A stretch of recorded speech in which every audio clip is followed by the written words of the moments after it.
ये हेडलाइन है, हम सही हो सकते हैं, सिर्फ हमारे सही होने से सामने वाला गलत नहीं हो सकता। कहानी है एक राजा की, जो बादशाह था अपने राज्य का। उसका काम था डेली मतलब भेद बदल के अपने वजीर के साथ निरीक्षण करने जाता था, बाजार देखने जाता था कि माल सही रेट में बेच रहे हैं या कोई जमाखोरी तो नहीं कर रहा है या किसी को कोई तकलीफ तो नहीं है। तो पहले आपको एक मिनट ये बता दूं कि पहले हकीकत में ऐसा होता था, जो पुराने राजा थे ना तो ऐसा करते थे वो। और कहानियों में ना जो आप लोगों को बताया जाता है, कहानियों को सुने और उसका जो मोटिवेशन है ना, उसका आप मतलब मोटिवेशन को अपने जीवन में उतारें तो उसका लाभ मिलेगा। कई लोग हमारे में लोग ऐसा होते हैं, कहानी सुनते हैं, सिर्फ कह देते हैं कहानी अच्छी थी या बहुत अच्छी थी, ये कहने से काम नहीं होगा। कहानी को जो सुन के उसका जो मोटिवेशन है ना, जब तक आप अपने जीवन में नहीं उतारोगे ना तो उसका लाभ नहीं मिलेगा, कहीं ना कहीं आपको फ़ायदा जरूर देगा। ठीक है, चलो। दोनों मतलब राजा और जो वजीर था भेद बदल के जाते थे। एक दिन मार्केट में जैसे ही गए, अचानक बाजार में देखे तो लाश पड़ी हुई थी। तो दोनों देखे कोई सामने लाश के नहीं आ रहा है, तो दोनों गए राजा और लोगों को आग की कि भाई आओ, कौन है ये, इसको पहचानो, कम से कम इसको घर पहुंचा दे, इसकी घर वाले अर्थी निकाल सके, जनाजा निकाल सके।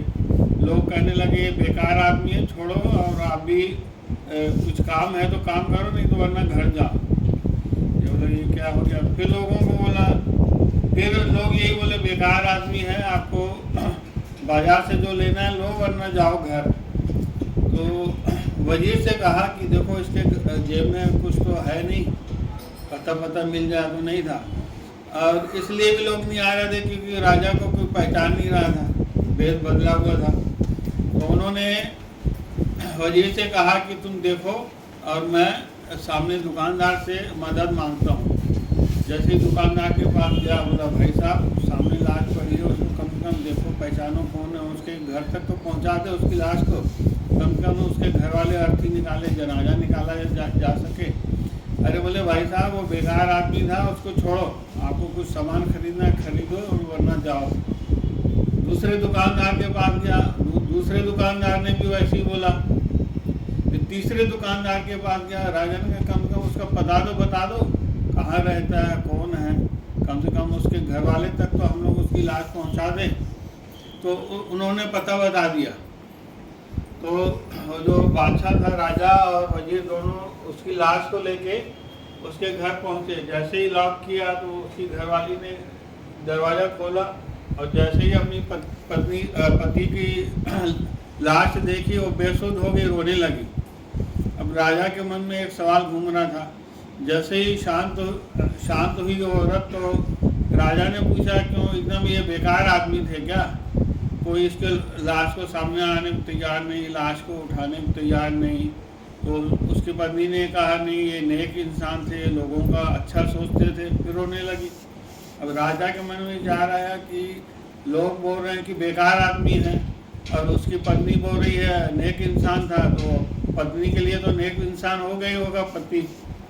तो जैसे ही फिर शांत हुई तो फिर राजा ने पूछा कि आप कैसे बोलते हो कि नेक इंसान था और लोग इसे बेकार कैसे कह रहे हैं। तो कहा मैं कई बार इसको समझाती थी, ये काम मत करो मत करो, ये मानते नहीं थे।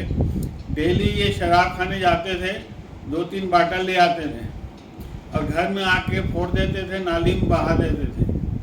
और रात को रोज एक नर्तकी के यहाँ जाते थे, उसको कुछ पैसा दे के आते थे, बोले तेरी आज की कमाई है, अब दरवाज़ा से बंद कर देना अंदर से और खोलना मत। और घर आके बोलते थे कि आज मैं दुनिया से 2-3 लोगों को पाप करने से बचा दिया, और जो पाप करते हो उसको मैंने बचा लिया और अच्छा काम कर रहा हूँ। तो उनके लिए इसलिए मेरे को मालूम है ये क्या कर रहे थे, मेरे लिए नेक इंसान है। लोगों को मालूम है कि डेली शराब खाने जा रहे हैं, नर्तकी के यहाँ जा रहे हैं, तो इसलिए उनके लिए वो बेकार आदमी है, खराब आदमी है। तो वैसे मैं कई बार समझाती थी ऐसा काम मत करो, आपको कोई मरोगे तो अर्थी उठाने वाला कोई नहीं होगा, आपको कंधा देने वाला कोई नहीं होगा। तो मेरे को उसकी एक बात याद है, हरदम यही बोलते थे, जिस दिन मैं मरूंगा ना उस दिन का बादशाह और एक नेक इंसान मेरी अर्थी को उठाएगा। जैसे ही उस औरत ने कहा तो राजा की आंखों में आंसू आ गया। बोले वो बादशाह राजा मैं ही हूँ जो बेल बजा के बजा गया हुआ था।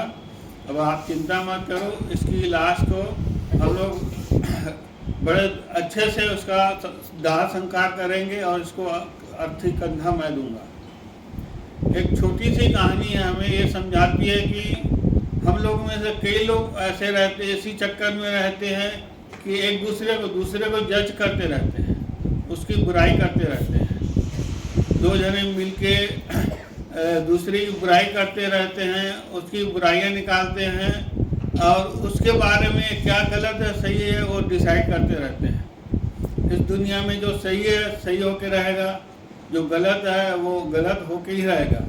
मैंने शुरू में ही कहा था, हम सही हो सकते हैं, हमारे सही होने से सामने वाला गलत नहीं हो सकता।